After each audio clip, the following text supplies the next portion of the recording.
10th standard social chapter 7 rise of nationalism. ನೋಡಿ, ಈ ಚಾಪ್ಟರ್ಗೆ ಬರೋಕ್ಕೆ ಮೊದಲು ನಾವು ಇನ್ನೂ 6 ಚಾಪ್ಟರ್ ನಾವು ಸ್ಟಡಿ ಮಾಡಿದ್ದೀವಿ. ನೋಡಿ, ಎಲ್ಲಿಂದ ಸ್ಟಾರ್ಟ್ ಆಗುತ್ತೆ ಈ ಚಾಪ್ಟರ್ಸ್ ಅಂದರೆ ಹಿಸ್ಟ್ರಿಯಲ್ಲಿ ನಿಮಗೆ advent of Europeans to India, ಅಲ್ಲಿಂದ ಅಂದರೆ ಬ್ರಿಟಿಷ್ ಅವರು ಮತ್ತು ಫ್ರೆಂಚ್ ಅವರೆಲ್ಲ ಯಾವ ರೀತಿ ಇಂಡಿಯಾಗೆ ಬಂದರು ಅದು ನೋಡ್ತೀರಾ ಫಸ್ಟ್ ಚಾಪ್ಟರ್. ನೆಕ್ಸ್ಟ್ ಬಂದು ಎಕ್ಸ್ಟೆನ್ಷನ್ ಆಫ್ ಬ್ರಿಟಿಷ್ ರೂಲ್, ಅಂದರೆ ಬ್ರಿಟಿಷ್ ಅವರು ಯಾವ ಥರ ಎಕ್ಸ್ಟೆನ್ಷನ್ ಮಾಡಿಕೊಂಡ್ರು, ಅಂದರೆ ನಮ್ಮ ಒಂದು ಕಿಂಗ್ಡಮ್ಗಳನ್ನೆಲ್ಲ ಯಾವ ರೀತಿ ಕಾಂಕೋರ್ ಮಾಡ್ಕೊಳ್ತಾ ಬಂದರು ಅದ್ರ ಬಗ್ಗೆ, ಮತ್ತು ಏನೇನು ಆಯಿತು ಅಲ್ಲಿಂದ ಹಿಡಿದು ಫಸ್ಟ್ ವಾರ್ ಆಫ್ ಇಂಡಿಪೆಂಡೆನ್ಸ್ವರೆಗೂ ನಡೆದಿತ್ತು. ಫಸ್ಟ್ ವಾರ್ ಆಫ್ ಇಂಡಿಯನ್ ಇಂಡಿಪೆಂಡೆನ್ಸ್ವರೆಗೂ ಅಂದರೆ 1857 ನಾವೇನು ಬ್ರಿಟಿಷ್ ಅವ್ರ ವಿರುದ್ಧ ಹೋರಾಟ ಮಾಡ್ತೀವಿ ಅಲ್ಲಿವರೆಗೂ ನಿಮಗೆ ಪಾರ್ಟ್ 1 ಟೆಕ್ಸ್ಟ್ ಬುಕ್ಕಲ್ಲಿ ಕವರ್ ಆಗಿದೆ. ಈ ಪಾರ್ಟ್ 2 ಟೆಕ್ಸ್ಟ್ ಬುಕ್ಕಲ್ಲಿ ನಿಮಗೆ ಮೊದಲನೇ ಚಾಪ್ಟರ್ ಬಂದು ರೈಸ್ ಆಫ್ ನ್ಯಾಷನಲಿಸಮ್. ಇಲ್ಲಿ ಏನಂತ ಹೇಳಿದ್ರೆ ನೋಡಿ, 1857 ನಾವು ಫಸ್ಟ್ ವಾರ್ ಆಫ್ ಇಂಡಿಪೆಂಡೆನ್ಸ್ ನಾವು ಏನು ಫೇಲ್ ಆದ್ವಿ ಅಚೀವ್ ಮಾಡೋದಕ್ಕೆ, ಅದಾದಮೇಲೆ ನಡೆದಂಥ ಇವೆಂಟ್ಸ್ಗಳು ಅದ್ರ ಬಗ್ಗೆ ನಾವಿಲ್ಲಿ ನೋಡ್ತೀವಿ. ಅಂದರೆ ನಮ್ಮಲ್ಲಿ ದೇಶಭಕ್ತಿ ಅನ್ನೋದು, ಅಂದರೆ ಇಂಡಿಯಾ ನಮ್ಮದೆಲ್ಲ ಇಂಡಿಯನ್ಸ್ ನಾವೆಲ್ಲ ಅನ್ನೋ ಒಂದು ಫೀಲಿಂಗ್ ಯಾವ ರೀತಿ ಡೆವಲಪ್ ಆಯಿತು ಅದು ಈ ಚಾಪ್ಟರಲ್ಲಿ ಬರ್ತಾ ಇದೆ. ಈಗ ಇಂಟ್ರೊಡಕ್ಷನ್ ಆಯಿತು, ಲೆಸನ್ ಪಾರ್ಟ್ಗೆ ಹೋಗೋಣ. Rise of nationalism. During the second half of 19th century, many developments like communication, roads, English education, journalism can be witnessed. ನೋಡಿರಿ, 1858 ಅಥವಾ 1857 ಆದಮೇಲೆ first war of Indian independence ಆದಮೇಲೆ ಇಂಡಿಯಾದಲ್ಲಿ ಸುಮಾರು ಡೆವಲಪ್ಮೆಂಟ್ಸ್ ಆಗುತ್ತೆ. ನೋಡಿ, ಬರೀ ಇಂಡಿಯಾದಲ್ಲಿ ಮಾತ್ರ ಡೆವಲಪ್ಮೆಂಟ್ಸ್ ಅಂತಲ್ಲ, ಇಂಗ್ಲೆಂಡಲ್ಲಿ ಕೂಡ ಇದೇ ಟೈಮಲ್ಲೇ ಡೆವಲಪ್ ಆಗುವಂಥದ್ದು. ಮೇಯ್ನಾಗಿ ಏನು ಅಂದರೆ ರೈಲ್ ರೋಡ್ಸ್ ಅಂತ ಹೇಳ್ಬೋದು.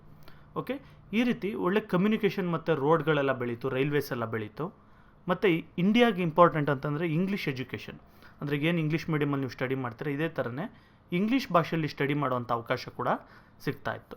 ಇದ್ರ ಜೊತೆಗೆ ಜರ್ನಲಿಸಮ್ ಕೂಡ ನಾವು ನೋಡ್ಬೋದು. ಅಂದರೆ ಒಂದು first war of Indian independence ಆದಮೇಲೆ ಒಂದು 1858 ಆದಮೇಲೆ ಸುಮಾರು ಭಾಷೆಗಳಲ್ಲಿ ನಾವೇನಿದು ವೆರ್ನಾಕ್ಯುಲರ್ ಪ್ರೆಸ್ ಅಂತ ಕರಿತೀವಿ, ಅಂದರೆ ಬೇರೆ ಬೇರೆ ಭಾಷೆಯಲ್ಲಿ ಚಿಕ್ಕ ಪುಟ್ಟ ಭಾಷೆ, ಮರಾಠಿ ಇರ್ಬೋದು, ಕನ್ನಡ ಇರ್ಬೋದು, ತಮಿಳ್ ಇರ್ಬೋದು, ಈ ಎಲ್ಲ ಭಾಷೆಗಳಲ್ಲೂ ಕೂಡ ನ್ಯೂಸ್ ಪೇಪರ್ಗಳು ಮತ್ತು ಮ್ಯಾಗ್ಝಿನ್ಸ್, ಪಿರಿಯಾಡಿಕಲ್ಸ್ ಅಂತ ಏನು ಕರಿತೀವಿ, ಈ ಥರದ್ದೆಲ್ಲ ಸುಮಾರು ಸ್ಟಾರ್ಟ್ ಆಗುತ್ತೆ.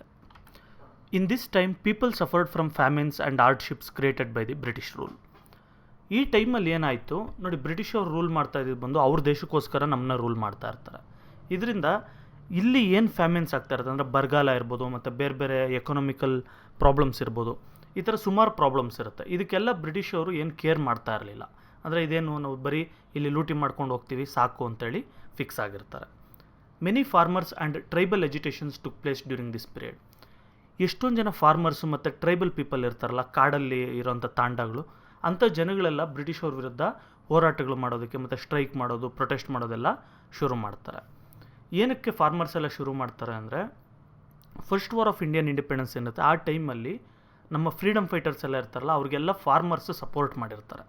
ಅದಕ್ಕೋಸ್ಕರ ಬ್ರಿಟಿಷ್ ಅವರು ಏನಾದರೂ ಮಾಡಿ ಫಾರ್ಮರ್ಸ್ನ ತಣ್ಣಗಾಗಿಸ್ಬೇಕು ಅಂತ ಹೇಳ್ಬಿಟ್ಟು ಫಾರ್ಮರ್ಸ್ಗೆ ತುಂಬ ಕಷ್ಟ ಕೊಡ್ತಾ ಇರ್ತಾರೆ. ಅದಕ್ಕೋಸ್ಕರ ಫಾರ್ಮರ್ಸು ಅಜಿಟೇಷನ್ಸ್ ತೊಗೊಳ್ಳೋದು.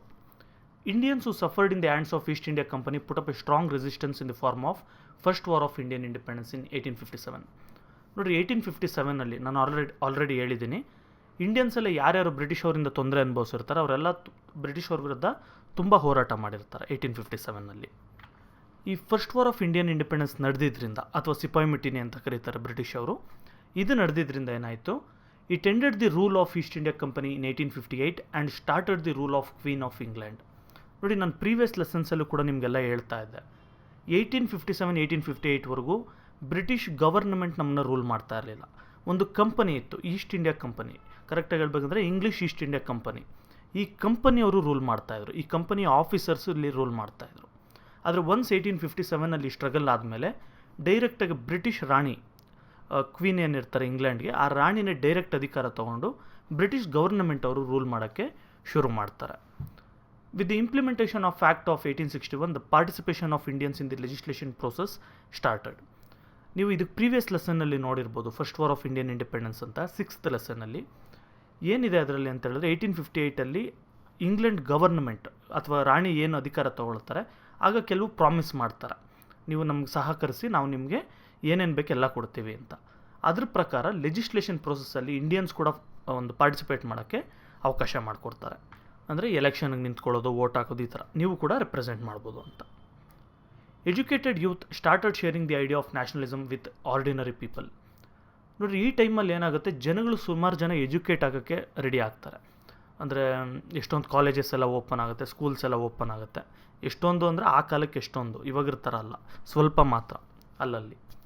ಈ ಥರ ಆದಾಗ ಒಂದು ಸ್ವಲ್ಪ ತಿಳ್ಕೊಂಡಿರೋಂಥ ಯೂತ್ ಏನಿರ್ತಾರೆ, ಯುವಕರು, ಅವರು ನಮ್ಮ ದೇಶಭಕ್ತಿ, ಇಂಡಿಯಾ ಈ ಥರ ಒಂದು ಕಾನ್ಸೆಪ್ಟ್ಗಳನ್ನ ಕಾಮನ್ ಪೀಪಲ್ ಏನಿರ್ತಾರೆ, ಸಾಮಾನ್ಯ ಜನರು, ಇವ್ರ ತಲೆಯಲ್ಲಿ ತುಂಬಕ್ಕೆ ಶುರು ಮಾಡ್ತಾರೆ.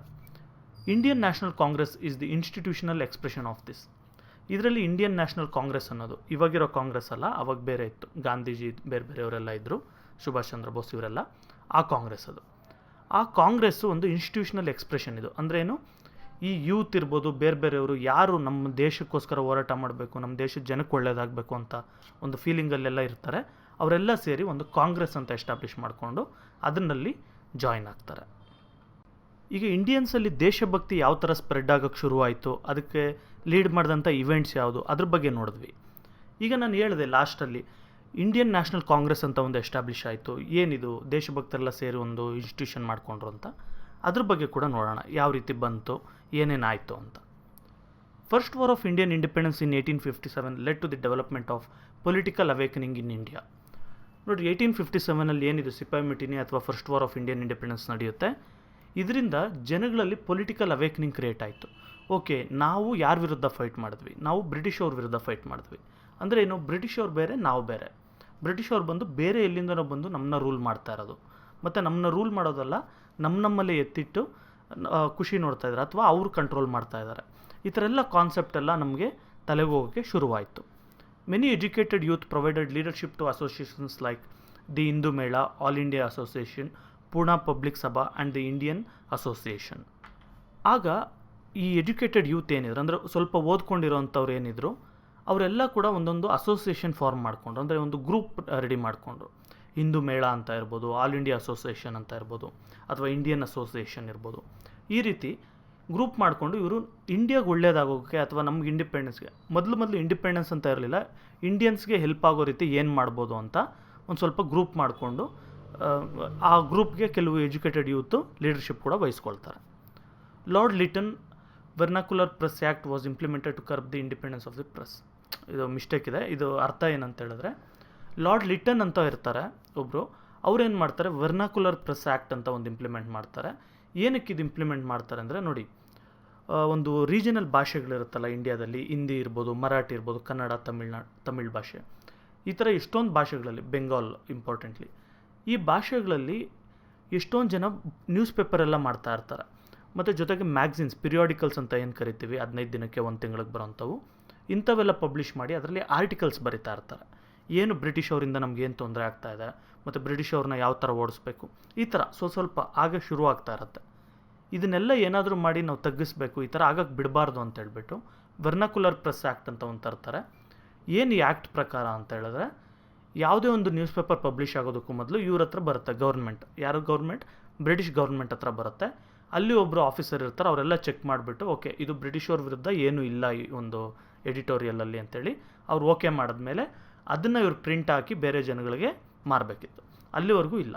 ಇದನ್ನು ವರ್ನಾಕ್ಯುಲರ್ ಪ್ರೆಸ್ ಆ್ಯಕ್ಟ್ ಅಂತ ಇದನ್ನು ಇಂಪ್ಲಿಮೆಂಟ್ ಮಾಡ್ತಾರೆ. All this led to the establishment of Indian National Congress.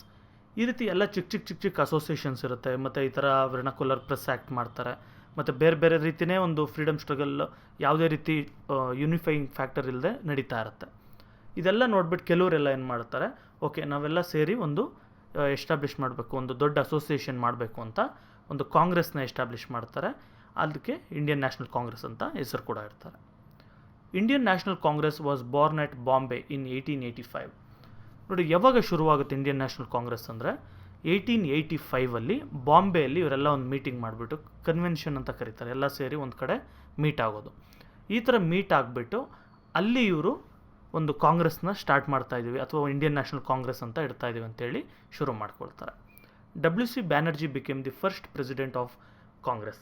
WC Banerjee ಅಂತ ಇರ್ತಾರೆ, ಇವರು ಈ ಕಾಂಗ್ರೆಸ್ ಏನಿದೆ ಒಂದು ಪಾರ್ಟಿ ಇರ್ಬೋದು ಅಥವಾ ಒಂದು ಅಸೋಸಿಯೇಷನ್ ಇರ್ಬೋದು, ಅದಕ್ಕೆ ಮೊದಲನೇ ಪ್ರೆಸಿಡೆಂಟ್ ಆಗ್ತಾರೆ, ಅಂದರೆ ಲೀಡರ್ ಆಗ್ತಾರೆ.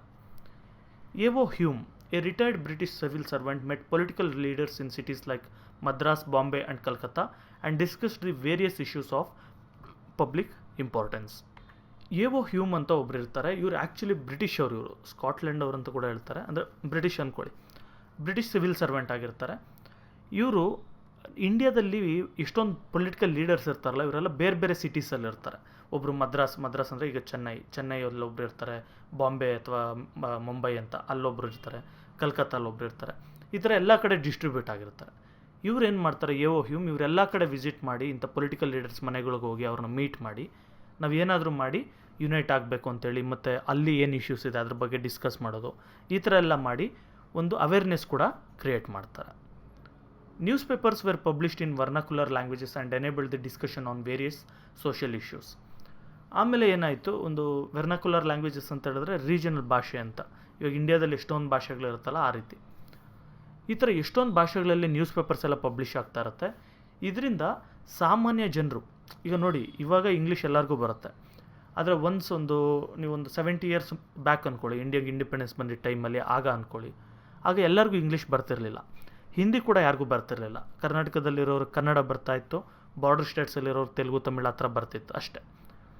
ಆದರೆ ಇವರು ಹಿಂದಿಯಲ್ಲಿ ಮತ್ತು ಇಂಗ್ಲೀಷಲ್ಲಿ ಮಾಡಿದ್ರೆ ಎಲ್ಲರಿಗೂ ರೀಚ್ ಆಗ್ತಿರಲಿಲ್ಲ. ಅದರಿಂದ ಏನು ಮಾಡಿದ್ರು, ಲೋಕಲ್ ಲ್ಯಾಂಗ್ವೇಜಸ್, ಈಗ ಫಾರ್ ಎಕ್ಸಾಂಪಲ್ ಕನ್ನಡದಲ್ಲಿ ಒಂದು ನ್ಯೂಸ್ ಪೇಪರ್ ಪ್ರಿಂಟ್ ಆಯಿತು ಅಂದ್ಕೊಳ್ಳಿ, ಕರ್ನಾಟಕದಲ್ಲಿರೋರು ಆಲ್ಮೋಸ್ಟ್ ಆಲ್ ಎಲ್ಲರಿಗೂ ಅರ್ಥ ಆಗುತ್ತೆ. ಅಂದರೆ ಓದೋಕ್ಕೆ ಬರೆಯೋಕ್ಕೆ ಬರಲಿಲ್ಲ ಅಂದರೂ ಕೂಡ ಯಾರಾದರೂ ಓದಿದ್ರೆ ಅರ್ಥ ಮಾಡ್ಕೊಳಕ್ಕಾದ್ರೂ ಬರ್ತಿತ್ತು. ಈ ಥರ ಎಲ್ಲ ಆಗಿ ಸೋಷಿಯಲ್ ಇಶ್ಯೂಸ್ ಏನಿದೆ, ಅಂದರೆ ಒಂದು ಬ್ಯಾಡ್ ಪ್ರಾಕ್ಟೀಸಸ್ ಇರ್ಬೋದು, ಸತಿ ಸಿಸ್ಟಮ್ ಇರ್ಬೋದು ಅಥವಾ ಡೌರಿ ಸಿಸ್ಟಮ್ ಇರ್ಬೋದು, ಇದ್ರ ಬಗ್ಗೆ ಕೂಡ ಬರಿತಾಯಿದ್ರು. ಜೊತೆಗೆ ಬ್ರಿಟಿಷ್ ಅವ್ರು ಯಾವ ರೀತಿ ನಮಗೆ ತೊಂದರೆ ಕೊಡ್ತಾ ಇದ್ದಾರೆ, ಮತ್ತು ಬ್ರಿಟಿಷ್ ಗೌರ್ಮೆಂಟಿಂದ ನಮ್ಗೆ ಏನೇನು ತೊಂದರೆಗಳಾಗ್ತಾಯಿದೆ, ಮತ್ತು ನಮಗೇನು ನಾವು ಇಂಡಿಪೆಂಡೆನ್ಸ್ ತೊಗೊಂಡ್ರೆ ಏನು ಅಚೀವ್ ಮಾಡ್ಬೋದು, ಇದ್ರ ಬಗ್ಗೆ ಎಲ್ಲ ಕೂಡ ಆರ್ಟಿಕಲ್ಸ್ನ ಬರಿತಾ ಇರ್ತಾರೆ. The British employed divide and rule policy to break the unity of Indian people. ನೋಡಿ ಈ ಥರ ಎಲ್ಲ ಒಂದು ಸ್ವಲ್ಪ ಶುರುವಾದಾಗ, ಓಕೆ ಇಂಡಿಯನ್ಸ್ ಎಲ್ಲ ಯುನೈಟ್ ಆಗ್ತಾ ಇದ್ದಾರೆ ಅಂತ ಗೊತ್ತಾದ ಮೇಲೆ ಏನು ಮಾಡಿದ್ರು, ಬ್ರಿಟಿಷವರು ಡಿವೈಡ್ ಆ್ಯಂಡ್ ರೂಲ್ ಪಾಲಿಸಿ ಮಾಡೋಣ ಅಂತ ಅಂದ್ಕೊಂಡ್ರು. ಅಂದರೆ ಏನು, ಒಳಗೊಳಗೆ ಎತ್ಕಟ್ಬಿಡೋದು ಜನಗಳಿಗೆ, ಇವ್ರು ಕಿತ್ತಾಡ್ತಾ ಇರ್ತಾರೆ, ಆಗ ಇವ್ರು ಬಂದು ನ್ಯಾಯ ಮಾಡಿದಾಗೆ, ಅಥವಾ ಇವರು ಓಕೆ ನೀವು ಈ ಥರ ಮಾಡಬೇಡ್ರಿ ಅಂತ ಒಬ್ರಿಗೆ ಸಪೋರ್ಟ್ ಮಾಡೋದು, ಈ ಟೈಪ್ ಮಾಡ್ಕೊಂಡು ಹೋಗೋದು. ಅಂದರೆ ಈಗ ನಾವು ಹೇಳ್ತೀವಲ್ಲ, 2 ಬೆಕ್ಕು ಕಿತ್ತಾಡ್ತಾ ಇರುತ್ತೆ ರೊಟ್ಟಿಗೋಸ್ಕರ, ಒಂದು ಕೋತಿ ಬಂದುಬಿಟ್ಟು ತಕ್ಕಡಿಯಲ್ಲಿ ಎಲ್ಲ ಅದೇ ತಿನ್ಕೊಂಡ್ಬಿಡುತ್ತೆ, ಆ ಟೈಪಲ್ಲಿ ಬ್ರಿಟಿಷವರು ಟ್ರೈ ಮಾಡ್ತಾರೆ. They started implementing strategies to cause disunity among Hindus and Muslims. ಇವರಿಗೆ ಸಿಕ್ಕಿದಂಥ ಒಳ್ಳೆ ಟೂಲ್ ಯಾವುದಪ್ಪ ಅಂತ ಹೇಳಿದ್ರೆ ಹಿಂದೂ ಮುಸ್ಲಿಂ ಡಿಸ್ಯೂನಿಟಿ. ಇವ್ರು ಏನು ಮಾಡಿದ್ರು ಅಂದರೆ ಹಿಂದೂ ಮೇಲೆ ಮುಸ್ಲಿಮ್ಗೆ ಎತ್ಕಟ್ಟೋದು, ಮುಸ್ಲಿಂ ಮೇಲೆ ಹಿಂದೂಗೆ ಎತ್ಕಟ್ಟೋದು, ಈ ಥರ ಸ್ಟಾರ್ಟ್ ಮಾಡಿಕೊಂಡು ಇವರು ಹಿಂದೂ ಮುಸ್ಲಿಮ್ನ ಡಿವೈಡ್ ಮಾಡಬೇಕಂತ ನೋಡ್ತಾರೆ. But Indian National Congress continue to create unity among Indians.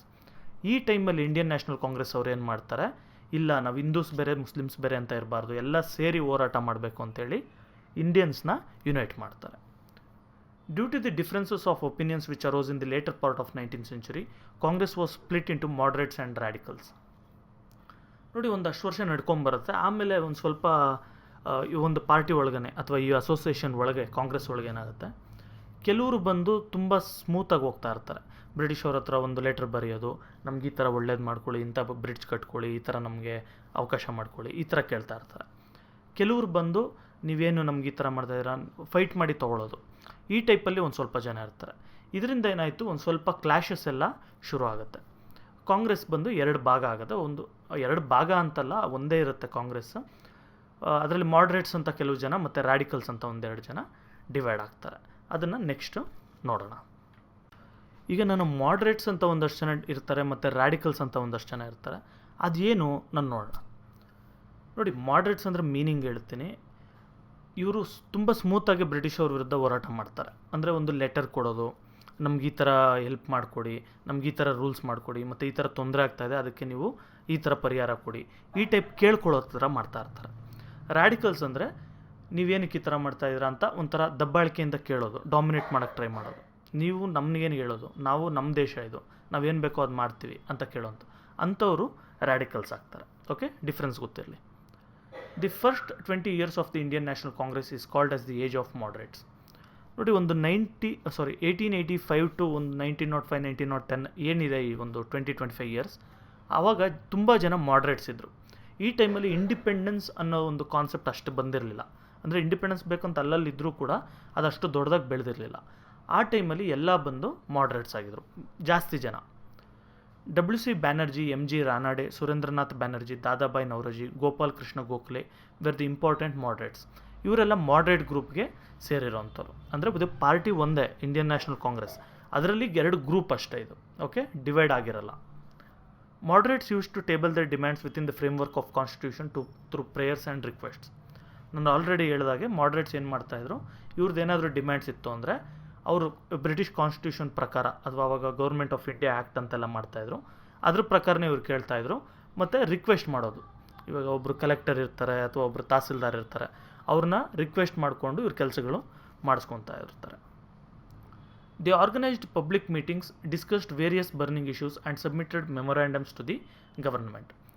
ಇವ್ರು ಮೇನ್ಲಿ ಏನು ಮಾಡ್ತಾ ಇರ್ತಾರೆ ಅಂದರೆ ಪಬ್ಲಿಕ್ ಮೀಟಿಂಗ್ಸ್ ಆಯೋಜನೆ ಮಾಡ್ತಾರೆ. ಈಗಲೂ ಕೂಡ ನೀವು ಯಾರಾದರೂ ಮೋದಿ ಬಂದರು ಮತ್ತು ಸಿದ್ದರಾಮಯ್ಯ ಬಂದರು, ಯಡಿಯೂರಪ್ಪ ಬಂದಂದರೆ ಮೀಟಿಂಗ್ಸ್ ನಡೆಯುತ್ತಲ್ಲ ಸ್ಟೇಜ್ ಮೇಲೆ, ಈ ಟೈಪಲ್ಲಿ ಮೀಟಿಂಗ್ಸ್ ಆಯೋಜನೆ ಮಾಡ್ತಾಯಿದ್ರು. ಅಲ್ಲಿ ಡಿಸ್ಕಸ್ ಮಾಡ್ತಾಯಿದ್ರು, ಓಕೆ ಈ ಥರ ಪ್ರಾಬ್ಲಮ್ ಇದೆ, ಈ ಥರ ಪ್ರಾಬ್ಲಮ್ ಇದೆ, ಇದನ್ನು ಯಾವ ಥರ ಸೊಲ್ಯೂಷನ್ ತೊಗೊಳ್ಬೇಕು, ಈ ಥರ ಡಿಸ್ಕಸ್ ಮಾಡೋದು.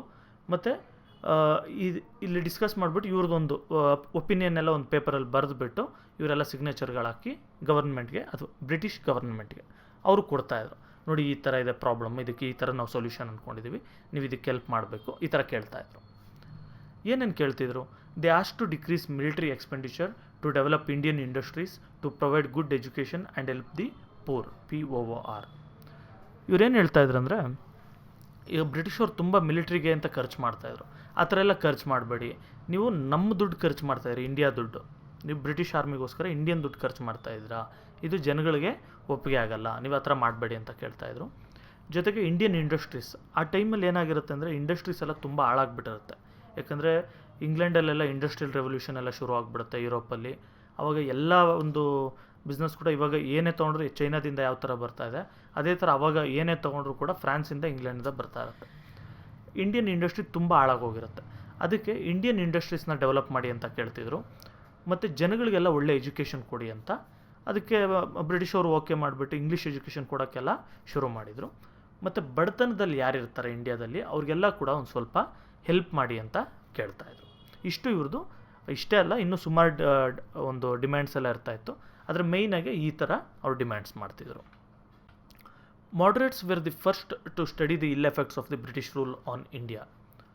ನೋಡಿರಿ, ಬ್ರಿಟಿಷ್ ಅವರು ಇಂಡಿಯಾನ ರೂಲ್ ಮಾಡ್ತಾ ಇರೋದ್ರಿಂದ ಇಂಡಿಯಾಗೆ ಏನೇನು ತೊಂದರೆ ಆಗ್ತಾಯಿದೆ ಅಂತ ಮೊದಲು ಮಾಡರೇಟ್ಸೇ ಸ್ಟಡಿ ಮಾಡಿದ್ದು. ಅಂದರೆ ಅದನ್ನು ಅನಲೈಸ್ ಮಾಡಿ, ಓಕೆ ಈ ಥರ ಆಗ್ತಾಯಿದೆ, ಈ ಥರ ಆಗ್ತಾಯಿದೆ ಅಂತ ಜನಗಳಿಗೆ ಎಕ್ಸ್ಪ್ಲೈನ್ ಮಾಡೋಕ್ಕೆ ಶುರು ಮಾಡಿದವರು. They explain the drain of resources of India into England through scientific statistics and called it drain theory.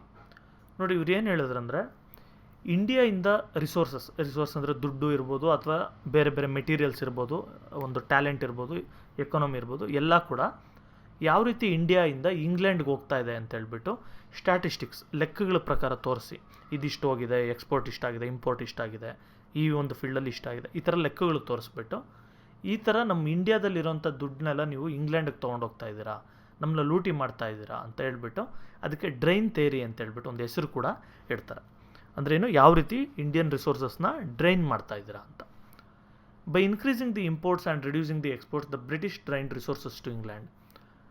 British ಅವ್ರು ಏನು ಮಾಡಿದ್ರು, ಇಂಪೋರ್ಟ್ಸ್ನ ಜಾಸ್ತಿ ಮಾಡಿಬಿಟ್ಟು ಇಂಡಿಯಾದೊಳಗೆ ಬರೋವಂಥದ್ದು ಜಾಸ್ತಿ ಮಾಡಿ, ಇಲ್ಲಿಂದ ಈಚೆ ಹೋಗೋವಂಥ ಎಕ್ಸ್ಪೋರ್ಟ್ ಏನಿರುತ್ತೆ ಅದನ್ನು ಕಮ್ಮಿ ಮಾಡಿಬಿಟ್ಟು ಎಲ್ಲ ರಿಸೋರ್ಸಸ್ನ ಇಂಗ್ಲೆಂಡ್ಗೆ ಅಥವಾ ಬ್ರಿಟನ್ಗೆ ತೊಗೊಂಡೋಗ್ತಾಯಿದ್ರು. The period of moderates is called as the age of liberal nationalism. ಈ 20-25 ಇಯರ್ಸ್ ಏನಿದೆ, ಈ ಒಂದು ಮಾಡರೇಟ್ ಟೈಮ್ನ ಏಜ್ ಆಫ್ ಲಿಬರಲ್ ನ್ಯಾಷನಲಿಸಮ್ ಅಂತ ಕರೀತಾಯಿದ್ರು. ಅಂದ್ರೇನು, ದೇಶಭಕ್ತಿ ಇದೆ, ಆದರೆ ನನ್ನ ದೇಶ ಬಿಟ್ಟರೆ ಇಲ್ಲ ಅನ್ನೋ ಒಂದು ಕಾನ್ಸೆಪ್ಟ್ ಇರಲಿಲ್ಲ. ಓಕೆ ಬ್ರಿಟಿಷವ್ರು ರೂಲ್ ಮಾಡ್ತಾ ಇರಲಿ, ಆದರೆ ನಮ್ಗೆ ಇಷ್ಟು ಅಂತ ರೈಟ್ಸ್ ಇರುತ್ತೆ, ಅಥವಾ ನಮಗೆ ಒಳ್ಳೇದು ಮಾಡಬೇಕು ಬ್ರಿಟಿಷವರು, ಈ ಕಾನ್ಸೆಪ್ಟಲ್ಲಿ ಇರ್ತೀವಿ. The period between 1885 to 1905, already ಹೇಳಿದ್ದೀನಿ, 1885ಇಂದ 1905ವರೆಗೂ ಏಜ್ ಆಫ್ ಮಾಡರೇಟ್ಸ್ ಅಂತ ಕರಿತಾ ಇದ್ವಿ. ನೆಕ್ಸ್ಟ್ ಬಂದು ರ್ಯಾಡಿಕಲ್ಸ್ ಅಂತ. ನೋಡಿ, ಇಲ್ಲಿವರೆಗೂ ಮಾಡರೇಟ್ಸ್ ನೋಡಿದ್ವಿ, 1885ವರೆಗೂ 1905ವರೆಗೂ ಎಲ್ಲಿ ಯಾವ ರೀತಿ ಇದ್ದರು, ಏನೇನು ಮಾಡ್ತಿದ್ರು ಇವರು, ಏನಕ್ಕೆ ಮಾಡರೇಟ್ಸ್ ಅಂತ ಕರೆದ್ವಿ, ಅದೆಲ್ಲ ಗೊತ್ತಾಯಿತು.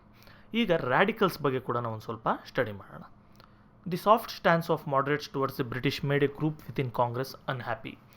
ಇವ್ರು ಯಾವ ರೀತಿ ಬ್ರಿಟಿಷವ್ರನ್ನ ಪ್ರತಿಯೊಂದಕ್ಕೂ ಕೇಳ್ಕೊತಾ ಇರ್ತಾರೆ, ಅದನ್ನ ನೋಡಿಬಿಟ್ಟು ಒಂದಷ್ಟು ಜನಕ್ಕೆ ಖುಷಿ ಆಗಲಿಲ್ಲ, ಅಂದರೆ ಒಂದು ಸ್ವಲ್ಪ ಜನಕ್ಕೆ ಬೇಜಾರಾಯಿತು, ಏನಪ್ಪ ಹಿಂಗೆ ಕೇಳ್ಕೊತೀವಿ, ಏನೋ ಭಿಕ್ಷೆ ಬೇಡ್ದಾಗೆ ಅಂತ ಅನ್ನಿಸ್ಬಿಡ್ತು.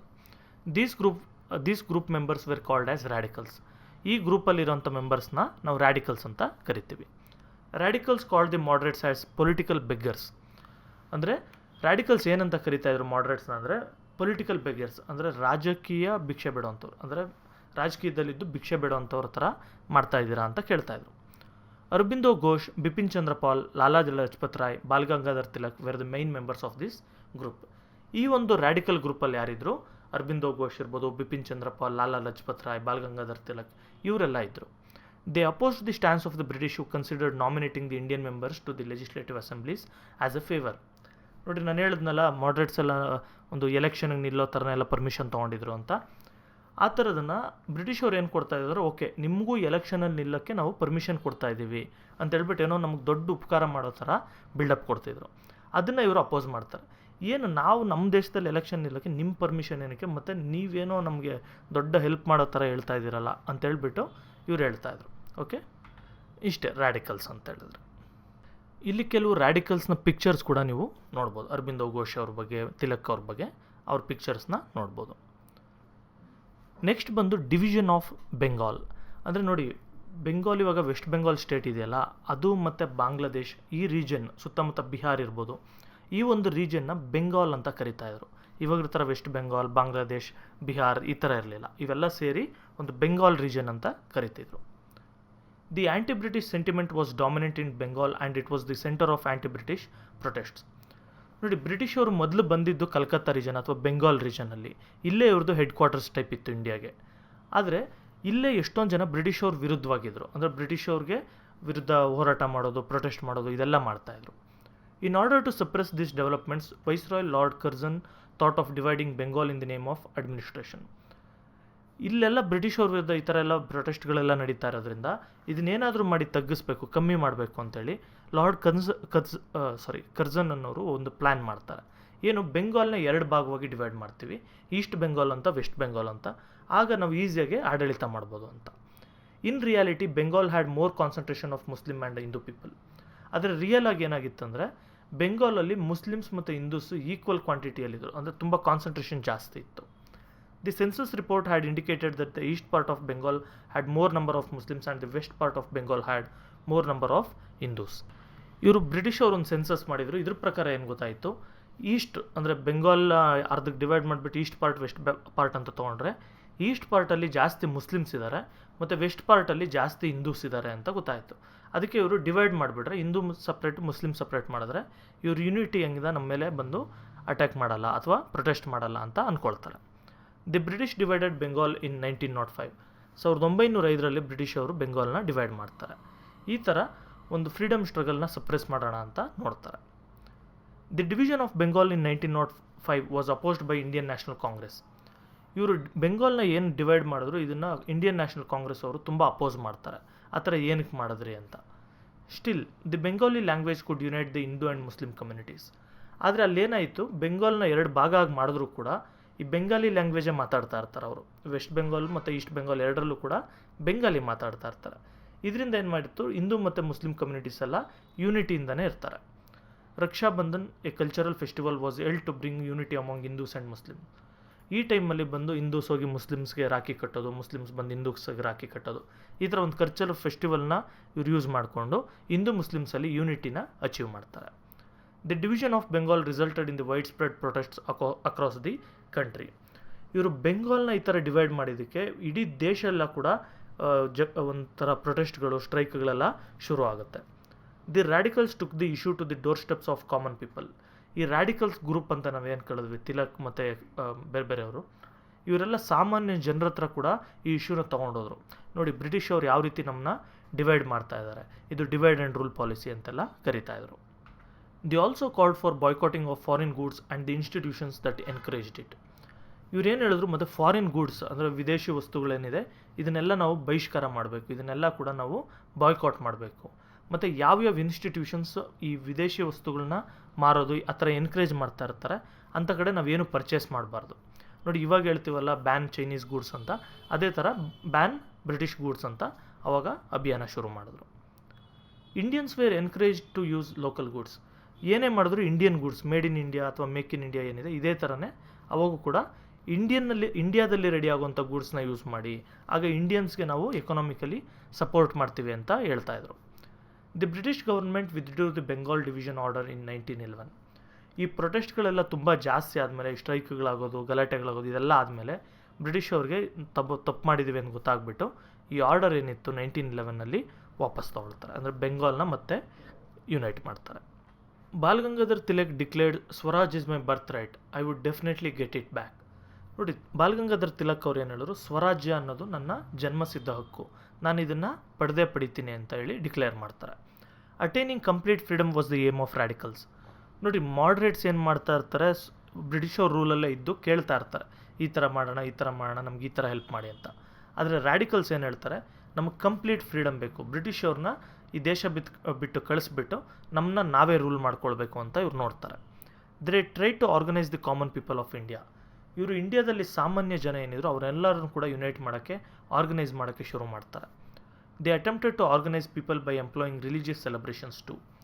ಇವರು ಜನಗಳನ್ನ ಆರ್ಗನೈಸ್ ಮಾಡೋದಕ್ಕೆ ಏನಕ್ಕೆ ಯಾವ ರೀತಿ ಟ್ರೈ ಮಾಡ್ತಾರೆ ಅಂದರೆ, ಒಂದು ಗಣೇಶ ಫೆಸ್ಟಿವಲ್ ಇರ್ಬೋದು, ಅದನ್ನು ಎಲ್ಲರೂ ಗುಂಪು ಸೇರಿಬಿಟ್ಟು ಆಚರಣೆ ಮಾಡೋದು, ಒಂದು ಶಿವಾಜಿ ಫೆಸ್ಟಿವಲ್ ಇರ್ಬೋದು, ಒಂದು ದುರ್ಗಾ ಸೆಲೆಬ್ರೇಷನ್ ಇರ್ಬೋದು, ಇದನ್ನೆಲ್ಲ ಯೂಸ್ ಮಾಡಿಕೊಂಡು ಎಲ್ಲ ಒಟ್ಟಿಗೆ ಸೇರಿಬಿಟ್ಟು ಒಂದು ಫೆಸ್ಟಿವಲ್ ಥರ ಮಾಡಿಬಿಟ್ಟು ಅಲ್ಲಿ ಮಾತಾಡಿಕೊಂಡು ಬ್ರಿಟಿಷವರು ವಿರುದ್ಧ ಈ ಥರ ಮಾಡಬೇಕು, ಈ ಥರ ನಾವು ಯುನೈಟ್ ಆಗಬೇಕಂತೆಲ್ಲ ಮಾತಾಡಿ ಅವರು ಒಂದು ಫ್ರೀಡಮ್ ಮೂಮೆಂಟ್ನ ಶುರು ಮಾಡ್ತಾರೆ.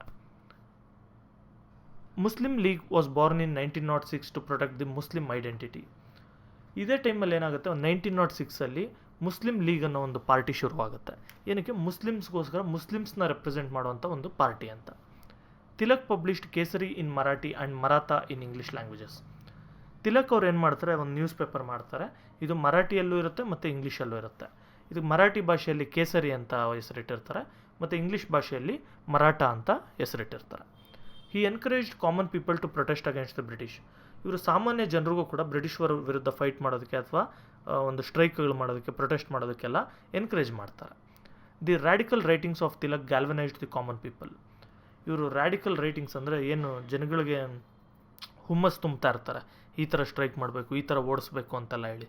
ಅದರಿಂದ ಸಾಮಾನ್ಯ ಜನ ಎಲ್ಲ ಯುನೈಟ್ ಆಗೋಕ್ಕೆ ಅಥವಾ ಹತ್ರ ಬರೋಕ್ಕೆ ಶುರು ಆಗ್ತಾರೆ ಫ್ರೀಡಮ್ ಮೂಮೆಂಟ್ಗೆ. The British arrested Tilak due to these developments. ಇದೆಲ್ಲ ನೋಡಿ ತಿಲಕ್ ಅವರೆಲ್ಲ ಹಿಂದೂಸ್ನ ಮತ್ತು ಮುಸ್ಲಿಮ್ಸ್ನ ಯುನೈಟ್ ಮಾಡ್ತಾರೆ ಮತ್ತು ಜನಗಳನ್ನೆಲ್ಲ ಯುನೈಟ್ ಮಾಡಿಬಿಟ್ಟು ನಮ್ಮ ವಿರುದ್ಧ ಹೋರಾಟ ಮಾಡ್ತಾರೆ ಅಂತೇಳಿ ಬ್ರಿಟಿಷ್ ಅವರು ತಿಲಕ್ ಅವ್ರನ್ನ ಅರೆಸ್ಟ್ ಮಾಡ್ತಾರೆ. Tilak wrote a book Gita Rahasya in the prison which further fuelled the freedom fervour. ನೋಡಿ, ತಿಲಕ್ ಅವ್ರು ಏನು ಮಾಡ್ತಾರೆ, ಜೈಲಲ್ಲೇ ಕೂತ್ಕೊಂಡು ಗೀತ ರಹಸ್ಯ ಅಂತ ಒಂದು ಬುಕ್ ಬರೀತಾರೆ, ಬರೆದುಬಿಟ್ಟು, ಅಂದರೆ ಅದು ಕೂಡ ಒಂದು ಫ್ರೀಡಮ್ ಮೂಮೆಂಟ್ಗೆ ಹೆಲ್ಪ್ ಆಗೋ ರೀತಿ ಒಂದು ಬುಕ್ ಇರುತ್ತೆ. ನೋಡಿ, ಈಗ 2 ಗ್ರೂಪ್ ಬಗ್ಗೆ ಹೇಳಿದ್ವಿ, ಒಂದು ಬಂದು ಮಾಡ್ರೇಟ್ಸ್ ಅಂತ, ಇನ್ನೊಂದು ಬಂದು ರ್ಯಾಡಿಕಲ್ಸ್ ಅಂತ. ಈಗ 3ನೇ ಗ್ರೂಪ್ ಅಂತಿದೆ, ಇದು ರೆವಲ್ಯೂಷನರೀಸ್ ಅಂತ. ನೋಡಿ, ರೆವಲ್ಯೂಷನರೀಸ್ ಅಂದರೆ ನಿಮ್ಮ ಮೈಂಡಿಗೆ ಬರಬೇಕಾಗಿರೋದು ಭಗತ್ ಸಿಂಗ್, ಚಂದ್ರಶೇಖರ್ ಆಜಾದ್. ಓಕೆ, ಆ ಥರ ರೆವಲ್ಯೂಷನರೀಸ್ ಅಂದರೆ ಏನು ಅಂತ ಅವರಿಬ್ಬರ ಹೆಸರಲ್ಲೇ ನಿಮ್ಗೆ ಗೊತ್ತಾಗೋಗುತ್ತೆ. Revolutionaries dreamed of attaining complete freedom. ನೋಡಿ, ರೆವಲ್ಯೂಷನರೀಸ್ ಏನಾಗಿರ್ತಾರೆ, ಈ ಒಂದು ಗ್ರೂಪ್ಗೆ ಕಂಪ್ಲೀಟ್ ಫ್ರೀಡಮ್ ಬೇಕಾಗಿರುತ್ತೆ. ಅಂದರೆ ಬ್ರಿಟಿಷ್ ಅವರು ಇಲ್ಲಿ ಬಂದು ನಾನು ನಿನಗೆ ಅದು ಕೊಡ್ತೀನಿ, ಇದು ಕೊಡ್ತೀನಿ, ನಿನಗೆ ಆ ಥರ ಹೆಲ್ಪ್ ಮಾಡ್ತೀನಿ, ಈ ಥರ ಬೆಂಗಾಲ್ ಡಿವಿಷನ್ ಮಾಡ್ತೀನಿ, ಇದೆಲ್ಲ ಏನಕ್ಕೆ? ನಿಮ್ಮದೇ ಬೇರೆ ದೇಶ, ನಮ್ಮದೇ ಬೇರೆ ದೇಶ, ನಮ್ಮ ದೇಶನ ನಾವು ರೂಲ್ ಮಾಡ್ಕೊಳ್ತೀವಿ, ನೀವು ಹೋಗ್ರಿ, ನಿಮ್ಮ ಕೆಲಸ ನೀವು ನೋಡ್ಕೊಳ್ರಿ, ಈ ಥರ ಇತ್ತು ಒಂದು policy. They believe that they can drive away the British by employing violent methods. ಇವ್ರು ಇನ್ನೊಂದು ರೆವಲ್ಯೂಷನರೀಸಲ್ಲಿ ಏನಂತ ಹೇಳಿದ್ರೆ, ಇವರು ಪ್ರೊಟೆಸ್ಟ್ ಮಾಡೋದು, ಸ್ಟ್ರೈಕ್ ಮಾಡೋದು, ಬ್ರಿಟಿಷವ್ರನ್ನ ಕೇಳ್ಕೊಳ್ಳೋದು, ಈ ಥರ ಎಲ್ಲ. ಬ್ರಿಟಿಷ್ ಅವ್ರನ್ನ ಎಲ್ಲಿ ಸಿಕ್ಕಿದ್ರೆ ಅಲ್ಲಿ ಶೂಟ್ ಮಾಡೋದು, ಬಾಂಬ್ ಹಾಕೋದು, ಈ ಥರ ಮಾಡ್ತಾ ಇರ್ತಾರೆ. ಅಂದರೆ ಅವ್ರ ಮೇಲೆ ಫೈಟ್ ಮಾಡಿ ಅವ್ರನ್ನ ಈಚೆಗೆ ಕಳಿಸ್ಬೇಕು ಅಂತ. They established secret associations across the country and started collecting weapons and money for an armed struggle against the British. ಇವ್ರೇನು ಮಾಡಿದ್ರು, ಅಲ್ಲಲ್ಲಿ ಸೀಕ್ರೆಟ್ ಅಸೋಸಿಯೇಷನ್ ಮಾಡ್ಕೊಂಡ್ರು. ಅಂದರೆ ಇವ್ರದೇ ಒಂದು ಗ್ರೂಪ್ಗಳು ರೆಡಿ ಮಾಡಿಕೊಂಡ್ರು, 5 ಜನ, 10 ಜನ, 50 ಜನ, ಈ ಥರ ಆ ಥರ ಕಲೆಕ್ಟ್ ಮಾಡಿಕೊಂಡು ನಾವು ಬ್ರಿಟಿಷ್ ಅವ್ರ ಫೈಟ್ ಮಾಡ್ತೀವಿ ಅಂತೇಳಿ ವೆಪನ್ಗಳು, ಗನ್ಗಳು, ಬಾಂಬ್ಗಳು ಕಲೆಕ್ಟ್ ಮಾಡೋದು, ಮತ್ತು ದುಡ್ಡು ಎಲ್ಲ ಬೇಕಾಗುತ್ತಲ್ಲ ಟ್ರಾವೆಲ್ಗೆ, ಅದಕ್ಕೆ ದುಡ್ಡು ಕಲೆಕ್ಟ್ ಮಾಡೋದು, ಈ ಥರ ಎಲ್ಲ ಶುರು ಮಾಡ್ತಾರೆ. They provided training also. ಮತ್ತು ಯಾರ್ಯಾರು ಈ ಬ್ರಿಟಿಷ್ ಅವ್ರ ವಿರುದ್ಧ ಇರ್ತಾರೆ ಅಂಥ ಕೆಲವು ರಾಜರನ್ನ ಅಥವಾ ಜಮೀನ್ದಾರ್ಗಳು ಅಂಥವ್ರ ಹತ್ರ ಇವರು ದುಡ್ಡು ಎಲ್ಲ ಇಸ್ಕೊಳ್ಳೋದು, ಮತ್ತು ಅಲ್ಲಿದ್ದುಕೊಂಡು ಇನ್ನೂ ಒಂದಷ್ಟು ಜನ ರೆವಲ್ಯೂಷನರೀಸ್ಗೆ ಟ್ರೈನಿಂಗ್ ಕೊಡೋದು, ಈ ಥರ ಎಲ್ಲ ಕೂಡ ಮಾಡ್ತಾ ಇರ್ತಾರೆ. A secret organisation named Lotus and Dagger was founded in England. ನೋಡಿರಿ, ಇಂಗ್ಲೆಂಡಲ್ಲಿ ಅಂದರೆ ಬ್ರಿಟಿಷ್ ಅವ್ರ ಜಾಗ ಇದೆಯಲ್ಲ, ಆ ಜಾಗದಲ್ಲಿ ಲೋಟಸ್ ಆ್ಯಂಡ್ ಡ್ರ್ಯಾಗರ್ ಅಂತ ಹೇಳ್ಬಿಟ್ಟು ಒಂದು ಸೀಕ್ರೆಟ್ ಆರ್ಗನೈಸೇಷನ್ ಫಾರ್ಮ್ ಆಗುತ್ತೆ. ಅಲ್ಲಿ ಇರೋಂಥ ಇಂಡಿಯನ್ಸ್ನೆಲ್ಲ ಇವರು ಅಪ್ರೋಚ್ ಮಾಡಿಬಿಟ್ಟು ದುಡ್ಡೆಲ್ಲ ಕಲೆಕ್ಟ್ ಮಾಡ್ತಾರೆ. People like Aurobindo Ghosh who were in the England supported the revolutionaries through this organisation. ನೋಡಿ, ಅರಬಿಂದೋ ಘೋಷ್ ಅವರೆಲ್ಲ ಇರ್ತಾರಲ್ಲ ಇಂಗ್ಲೆಂಡಲ್ಲಿರುವಾಗ, ಇವರು ಈ ಆರ್ಗನೈಸೇಷನ್ ಮುಖಾಂತರ ರೆವಲ್ಯೂಷನರೀಸ್ಗೆ ಹೆಲ್ಪ್ ಮಾಡ್ತಾ ಇರ್ತಾರೆ.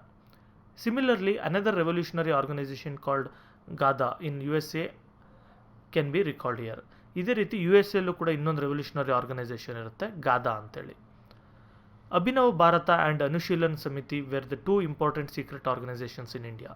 ನೋಡಿ ಎಷ್ಟೊಂದು ಸೀಕ್ರೆಟ್ ಆರ್ಗನೈಸೇಷನ್ಸ್ ಇರುತ್ತೆ, ಅದರಲ್ಲಿ ಅಭಿನವ ಭಾರತ ಮತ್ತು ಅನುಶೀಲನ್ ಸಮಿತಿ ಅಂತೇಳಿ ಎರಡು ತುಂಬ ಇಂಪಾರ್ಟೆಂಟ್ ಇರುತ್ತೆ. They used bombs and guns to achieve their goal. ಇವರು ಬಾಂಬ್ಗಳು ಮತ್ತು ಗನ್ಗಳು ಯೂಸ್ ಮಾಡಿ ಇವ್ರ ಗೋಲ್ನ ಅಚೀವ್ ಮಾಡೋಕ್ಕೆ ನೋಡ್ತಾರೆ. The government tried to suppress them by arresting them and hanging them unto death on the charges of sedition. ನೋಡಿ government ಏನು ಮಾಡುತ್ತೆ, ಬ್ರಿಟಿಷ್ ಗೌರ್ಮೆಂಟು ಇವ್ರನ್ನೆಲ್ಲ ಅರೆಸ್ಟ್ ಮಾಡಿಬಿಟ್ಟು, ಯಾರ್ಯಾರು ಇರ್ತಾರೆ ಅವ್ರನ್ನೆಲ್ಲ ಅರೆಸ್ಟ್ ಮಾಡಿಬಿಟ್ಟು ಅವ್ರಿಗೆ ನೇಣು ಶಿಕ್ಷೆ ಕೊಡ್ತಾ ಇರ್ತಾರೆ.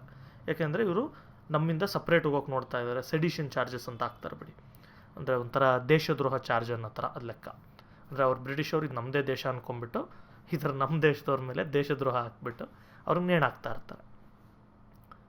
Aurobindo Ghosh, V D Savarkar, Ashwini Kumar Dutta, Rajnarayan Bose, Rajguru, Chakkikar brothers, Vishnu Shastri, Champukar, Shyamji Krishnavarma, Ras Bihari Ghosh, madam Cama, Khudiram Bose, Ram Prasad Bismil, Ashfaq Ulla Khan, Bhagat Singh, Chandrashekhar Azad, Jatin Das are more prominent among the revolutionaries. ನೋಡಿ ಈ ಥರ ಎಷ್ಟೊಂದು ಜನ ರೆವಲ್ಯೂಷನರೀಸ್ ಇದ್ದರು. ಇವರೆಲ್ಲ ಕೂಡ ಬ್ರಿಟಿಷವ್ರ ವಿರುದ್ಧ ಫೈಟ್ ಮಾಡಿ, ಅಂದರೆ ಅವ್ರನ್ನ ಶೂಟ್ ಮಾಡೋದು, ಬಾಂಬ್ ಹಾಕೋದು, ಅವ್ರ ಆಫೀಸರ್ಗಳನ್ನ ಸಾಯಿಸೋದು, ಈ ಥರ ಮಾಡಿ ಇವರು ಇಂಡಿಪೆಂಡೆನ್ಸ್ ಅಚೀವ್ ಮಾಡೋಕ್ಕೆ ಟ್ರೈ ಮಾಡ್ತಾ ಇರ್ತಾರೆ. ನೀವು ನೋಡ್ಬೋದು, ಒಂದು 3 ಜನದ ಪಿಕ್ಚರ್ ಇದೆ, ಭಗತ್ ಸಿಂಗ್, ಆಜಾದ್ ಮತ್ತು Savarkar. The dream of revolutionaries to bring freedom to India quickly did not materialise completely. ಆದರೆ ಏನಾಗುತ್ತೆ ಅಂತ ಹೇಳಿದ್ರೆ, ಈ ರೆವಲ್ಯೂಷನರೀಸ್ ಎಲ್ಲ ಒಂದು ಆಸೆ ಇಟ್ಕೊಂಡಿರ್ತಾರೆ, ಬ್ರಿಟಿಷವ್ರ ವಿರುದ್ಧ ನಾವು ಹೋರಾಟ ಮಾಡಿಬಿಟ್ಟು ಅವ್ರನ್ನ ಓಡಿಸ್ಬೋದು ಅಂತ. ಆದರೆ ಇದು ಕಂಪ್ಲೀಟಾಗಿ ಅಚೀವ್ ಮಾಡೋಕ್ಕಾಗಲಿಲ್ಲ ಮತ್ತು ಬೇಗ ಕೂಡ ಆಗಲಿಲ್ಲ. Still they were the fountains of spirit to the Indian freedom movement. ಆದರೆ ಇವ್ರು ಅಚೀವ್ ಮಾಡೋಕ್ಕಾಗಲಿಲ್ಲ, ಭಗತ್ ಸಿಂಗ್ ಅಚೀವ್ ಮಾಡೋಕ್ಕಾಗಿಲ್ಲ, ಚಂದ್ರಶೇಖರ್ ಆಜಾದ್ ಅಚೀವ್ ಮಾಡೋಕ್ಕಾಗಿಲ್ಲ. ಆದರೆ ಇವ್ರ ಹೆಸರು ಕೇಳಿದಂಥ ಬೇರೆ ಜನ ಇವರು ಕೂಡ ರೆವಲ್ಯೂಷನರೀಸ್ ಆಗೋಕ್ಕೆ ಶುರುವಾಗಿದ್ರು. ಓಕೆ, ಭಗತ್ ಸಿಂಗ್ ಇಂಥ ಗ್ರೇಟ್ ವ್ಯಕ್ತಿ, ಆಜಾದ್ ಇಂಥ ಗ್ರೇಟ್ ವ್ಯಕ್ತಿ, ನಾವು ಆ ಥರ ಆಗಬೇಕು ಅಂತ ಹೇಳ್ಬಿಟ್ಟು ಎಷ್ಟೊಂದು ಜನದಲ್ಲಿ ಒಂದು ಇನ್ಸ್ಪೈರ್ ಮಾಡ್ತಾರೆ, ಒಂದು ಮೋಟಿವೇಶನ್ ಬರುತ್ತೆ. Many of the radicals later became revolutionaries and continued their efforts. ಈಗ ಮೊದಲು ಯಾರ್ಯಾರು ರೆಡಿಕಲ್ಸ್ ಆಗಿದ್ರು, ಅಂದರೆ ಏನು ಬ್ರಿಟಿಷವ್ರ ವಿರುದ್ಧ ಹಿಂಗೆ ಹಾಗೆ ಅಂತ ಮಾತಾಡೋದ್ರಲ್ಲೇ ಅಥವಾ ಪ್ರೊಟೆಸ್ಟ್ ಮಾಡೋದ್ರಲ್ಲೇ ಮಾಡ್ತಾಯಿದ್ರು, ಅವರು ಕೂಡ ರೆವಲ್ಯೂಷನರೀಸ್ ಆಗ್ತಾರೆ. ರೆವಲ್ಯೂಷನರೀಸ್ ಆಗಿಬಿಟ್ಟು ಬ್ರಿಟಿಷವ್ರನ್ನ ಅಟ್ಯಾಕ್ ಮಾಡೋಕ್ಕೆ ಶುರು ಮಾಡ್ತಾರೆ. Aurobindo Ghosh was one such leader like this. Aurobindo Ghosh ಅವರು ಕೂಡ ಈ ಥರ ಒಬ್ಬರು ಲೀಡರ್. ಇವರು ಮೊದಲು ರ್ಯಾಡಿಕಲ್ ಆಗಿರ್ತಾರೆ, ಆಮೇಲೆ ಬಂದು ಇವರು ಕೂಡ ರೆವಲ್ಯೂಷನರಿ ಆಗ್ತಾರೆ. The role of revolutionaries is important in many ways in the annals of Indian history. ನೋಡಿ, ರೆವಲ್ಯೂಷನರೀಸ್ ಏನು ಸಾಧನೆ ಮಾಡಿಲ್ಲ ಅಂತ ನಾವು ಹೇಳೋಕ್ಕಾಗಲ್ಲ. ನೋಡಿ, ಈಗಲೂ ಕೂಡ ಒಂದು ಫ್ರೀಡಮ್ ಮೂಮೆಂಟ್ ಅಂದರೆ ಈಗ ಗಾಂಧೀಜಿ ಯಾವ ಥರ ಇದ್ದಾರೆ, ಸುಭಾಷ್ ಚಂದ್ರ ಬೋಸ್ ಯಾವ ಥರ ಇದ್ದಾರೆ, ಅದೇ ರೀತಿ ಭಗತ್ ಸಿಂಗ್ ಮತ್ತು ಚಂದ್ರಶೇಖರ್ ಆಜಾದ್ ಕೂಡ ಅದೇ ರೀತಿಯೇ. ಅಂದರೆ ಇವ್ರ ಮೆಥಡ್ಸ್ ಬೇರೆ ಇರ್ಬೋದು, ಆದರೆ ಎಲ್ಲರ ಗೋಲ್ ಒಂದೇ ಇರುತ್ತೆ. ಮತ್ತು ಒಬ್ಬೊಬ್ರು ಜಾಸ್ತಿ ಅಚೀವ್ ಮಾಡಿರ್ತಾರೆ, ಒಬ್ಬೊಬ್ರು ಕಮ್ಮಿ ಅಚೀವ್ ಮಾಡ್ತಾರೆ. ಆದರೆ ಯಾವುದನ್ನು ಹೆಚ್ಚು ಕಮ್ಮಿ ಅಂತ ನಾವು ಟ್ರೀಟ್ ಮಾಡೋವಾಗಿಲ್ಲ. ಎಲ್ಲರಿಗೂ ಕೂಡ ಒಂದು ಇಂಪಾರ್ಟೆಂಟ್ ರೋಲ್ನ ನಾವು ಕೊಟ್ಟಿದ್ದೀವಿ. ಇಲ್ಲಿಗೆ ಈ ಲೆಸನ್ ಮುಗೀತು.